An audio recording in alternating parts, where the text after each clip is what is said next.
Hello friends, the shining একাডেমিতে আপনাদেরকে আরও একবার স্বাগত। আজকে আমরা রিজনিংয়ের খুব গুরুত্বপূর্ণ চ্যাপ্টার মিসিং নাম্বার নিয়ে আমরা দুটো কোয়েশ্চেন আলোচনা করব, যেটা সমস্ত পরীক্ষায় এসে থাকে। তো যে টাইপটা করাবো সেটা ভালো করে খেয়াল করার চেষ্টা করুন। দেখুন, একটা সার্কেল বৃত্তর মধ্যে ভেতরে কিছু সংখ্যা দেওয়া আছে স্কোয়ারের মধ্যে, এবং বাইরে কিছু দেওয়া আছে।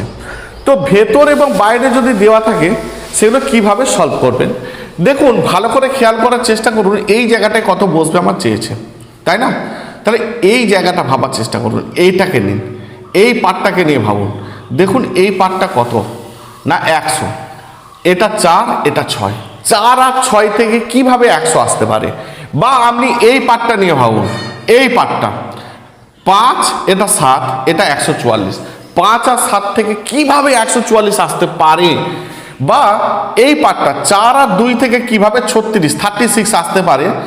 36, তাহলে 11 আর 9 থেকে কত উত্তর? বোঝা গেছে? তাহলে ভাবনা চিন্তাটা কি করতে হবে না, আমরা যদি দেখি 6 আর 4 যদি যোগ করি তাহলে কত আসে ভাই সাহেব? না 6 আর 4 যোগ করলে আসে 10। আর 10-এর বর্গ কত?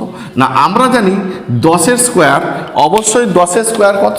না 10-এর স্কোয়ার 100, তাহলে 100 আছে।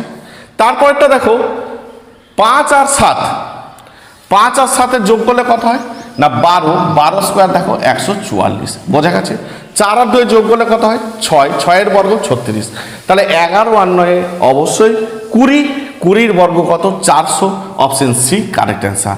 তাহলে এটা যদি আপনারা বুঝেন তাহলে অবশ্যই দ্বিতীয় কোয়েশ্চেনটা এই জায়গাটা কত হবে আপনারা অবশ্যই উত্তর দেবেন। ধন্যবাদ।